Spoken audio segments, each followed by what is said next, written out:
எல்லாருக்கும் சிவராத்திரி நல்வாழ்த்துக்கள். யாரெல்லாம் சிவன் பக்தர்களோ அவங்க ஓம் நம சிவாயன்னு கமெண்ட்டில் சொல்லுங்கள். ஸோ சிவராத்திரி எதுக்கு செலிப்ரேட் பண்ணுறோம், சிவராத்திரி என்ற பேர் எப்படி வந்ததுன்னு நிறைய பேர் நிறைய கதைக்கு சொல்கிறாங்க. ஸோ நான் நம்புகிற கதை என்னன்னு பார்த்தீங்கன்னா, ஃபர்ஸ்ட்டு கல்யாணன்றது சிவன் பார்வதிக்கு தான் நடந்திருக்கு. அதுக்கு முன்னாடி நம்ம புராணத்துலேயும் எங்கேயும் கல்யாணன்றது நடந்ததே இல்லை.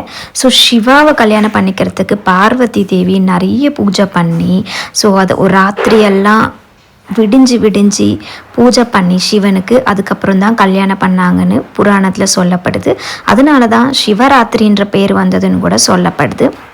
இதில் எது உண்மை எது பொய்ன்னு எனக்கு தெரியாது. ஒவ்வொருத்தரும் ஒவ்வொரு கதை சொல்கிறாங்க. உங்களுக்கு ஏதாவது எந்த கதை உண்மைன்னு தெரிஞ்சால் கமெண்ட்டில் சொல்லுங்கள். நானும் அதை படித்து தெரிஞ்சுக்கிறேன். ஸோ எல்லாரும் விரதம் இருந்து பண்ணுறதெல்லாம் நல்லதே நடக்கணும்னு நான் கடவுளை பிரார்த்திக்கிறேன்.